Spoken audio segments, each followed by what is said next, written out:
in the U.S., the incubus, the devil of white identity of the European American. So he's not writing white like me. You following this? He's saying there's nothing, we're going to get into this, nothing positive in white identity. You've got to challenge it in practice, in theory, historically. All right, going on. Hubert Harrison, who I also write about, and is major, and we've got some of his books here, and he's getting a short stint today, but he's very important. He's a brilliant intellectual, race and class conscious, radical internationalist, known as the father of Harlem radicalism, key link in the two key wings of the civil rights black liberation struggle. J.A. Rogers calls him the foremost, perhaps the foremost Afro-American intellect of his era. A. Philip Randolph calls him the father of Harlem radicalism, when Harlem's considered the center of radical black thought, right, in the international Negro Mecca. Harrison, I'm just going to hit some key points from his life for tonight. He's born in St. Croix, and he arrives in New York as a 17-year-old orphan in 1900. He encountered a vicious white supremacy unlike anything he knew in St. Croix. And this is important because this comes deep into Alan's analysis later on. Hubert Harrison from St. Croix, Marcus Garvey from Jamaica, Claude McKay from Jamaica, and other early 20th century Afro-Caribbeans commented similarly. They often commented on the difference between the U.S. and their homelands. Here's one of the key differences. The year that Harrison arrives, there were 107 African Americans lynched at least that year, including 4 at one time in Georgia, in this photo, right? Claude McKay, Harrison's friend, frames what I'm saying very well. This is what McKay writes. He goes, when he came to the U.S., it was the first time I had ever come face to face with such manifest, implacable hatred of my race, and my feelings were indescribable. I had heard of prejudice in America, but never dreamed of it being so intensely bitter. And to this day, people coming from elsewhere in the world often comment similarly, right? Now, let me briefly explain the difference from my familiarity with Harrison in St. Croix. In St. Croix was Danish West Indies when Harrison lived there. It's 1917, the U.S. takes it over, U.S. Virgin Islands now. There was no history of lynch terror. There was no formal segregation. Class promotion among a sector of the African-descended population was promoted, and white supremacy was not as virulent or as vicious in the United States. Not that it was a Garden of Eden, but these are noticeable differences. I'm going to explain briefly why. In St. Croix, going back, the population was roughly 5% European, 80% of the population black plantation laborers, 15% so-called colored, and they played an intermediary role. Because the 5% couldn't control the 95%, so they tried to utilize the 15% to help maintain social control. Throughout what Alan's analysis, what we're getting at is these capitalists, these ruling class, they got two main tasks. They want to make profit, and they got to maintain social control. And how they do it is what we're getting at. So the greatly outnumbered European ruling elite, for social control reasons, implemented a policy of promotion of the sector of the African-descended population. In St. Croix, Harrison's mother was a Barbadian immigrant. His father was born enslaved. He's born on a plantation owned by 2 men of color. You would not find that in Virginia, in this period, right? So, going on. So in St. Croix, during slavery, there was a policy of promotion and landholding for a sector of the African-descended population. Free coloreds served in the militia. That was the unit that helped maintain social control, right?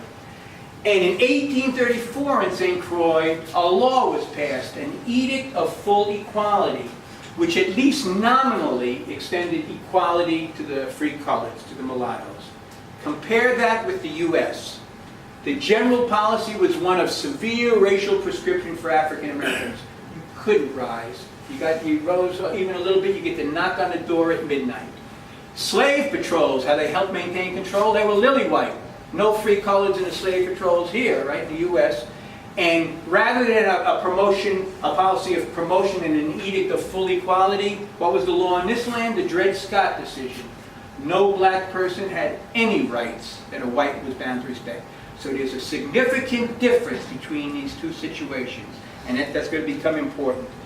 So Harrison also, I'm just mentioning a couple of things from Harrison, but these are going to be relevant for what Alan says later. He's a leading black activist for a period in the Socialist Party. He writes major theoretical pieces, and two of the arguments that he takes on, he challenges the idea that racism is innate, which we're going to see full-blown also in Alan, and he challenges the idea that white workers benefit from white race privileges, because they're not in their interest. What's in there, it's like a poison vein, right? Harrison campaigns vigorously for Eugene Debs in 1912. He's speaking 23 times a week. He goes down in September of 1912. He walks down to the corner of Wall and Broad Street at 1 o'clock in the afternoon and starts speaking on socialism for 3 hours as far as, this is in front of the stock exchange, as far as the voice can reach. New York Times writes about this. That's an early Occupy Wall Street. There was, the crowd was deep, but none of the current generation don't know this. It's important to know it, right? 23 times a week for Debs, speaks before 40,000 people in Union Square. He's a brilliant soapbox orator, too. Oh, here's the Occupy Wall Street. That's from the Times, right? All right, here we go. Please pass it around. Just pass it around. That's a touchstone. I had to look it up to make sure I understood what a touchstone was, because Harrison writes in 1912, politically, the Negro is the touchstone of the modern democratic idea. The presence of the Negro puts our democracy to the test and reveals the falsity of it. A touchstone is a black stone. It's used to test if the metal is really the gold it purports to be. If it's gold and what carat, right? It's a wonderful metaphor. It's for the artist. I'm talking to the artist now. This is a wonderful one. The touchstone, any issue we look at in society, housing, health care, education, incarceration rates, life, pick an issue. Let's put it to the test. How black people fare, what are we going to do about it? Harrison goes on. This is in 1911 in the Socialist Party Press. In that same essay, he writes essentially, true democracy and equality implies a revolution startling to even think of. Now, I grew up in the 1960s, and I understood what he's saying right away. Because in the 1960s, the civil rights, black liberation struggle was a catalyst for all the other progressive movements. The labor movement, the student movements, the anti-war movement, the women's movement, gay and lesbian. Every one of those movements took sustenance from the civil rights, black liberation struggle. Two main reasons, many others I'm sure, but two main reasons, because the cause was just, but also because it hit so directly at how the ruling class maintains social control in this country. So then with Harrison, I just want to throw one more. I'm jumping a little ahead from my last point here.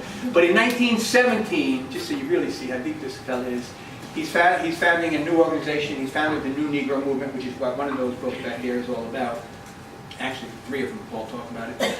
But East St. Louis, there's an attack on the African American community in East St. Louis, Illinois. It's really inflamed by labor leaders, Samuel Gompers and a guy named Carter from the Brotherhood of Locomotive Engineers, I believe. And the numbers are staggering. The number of killed estimates range from 39 to 250. The community is torched. Harrison calls a massive rally in Harlem, over 1,000 people, talking about we got to fight back, armed defense if we have to.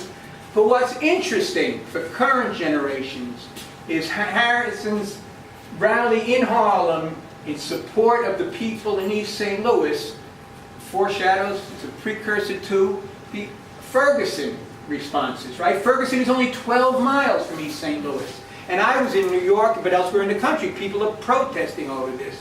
So it's good, again, for people to know those. Here's the last thing from Harrison for today, but it leads directly into Allen. Harrison was the leading black activist in the Socialist Party. Leading, with that, writing all his major theoretical papers, initiated a colored socialist club, campaigned vigorously for Du Bois. There's an article coming out in Harper's in the next issue which talks about Harrison speaking at the Patterson Silk Strike with Elizabeth Gurley Flynn, Big Bill Haywood, a lot of these folks. And, but he leaves the Socialist Party over white supremacy. 1912 convention, Socialist Party says Southernism or socialism, what's going to be the direction of the party. He puts the Negro question on the table. They don't even discuss it. The only issue they do come out, they talk about was race. They talk about Asian immigration. And in a debate on Asian immigration, Socialist Party puts forth some of the most racist positions in the history of the left in this country. And Harrison's all over them for it. But, so here's the last thing. So Harrison leaves the Socialist Party. And the reason he leaves is, I think what he says is arguably the most profound but least heated criticism in the history of the U.S. left in this country. He stated simply that the Socialist Party, like the labor movement, has insisted on white race first and class after. Put the white race first before class. Leads us directly to Theodore W. Allen. What is this white race thing? Okay. So here's Allen when he's, I'm going to give you a little background to how he gets to writing The Invention of the White Race. His history of his book. He had been active, he'd been in coal mine, been active in the Communist Party, taught at the Jefferson School, which was Communist Party, broke with them in the 50s, started going into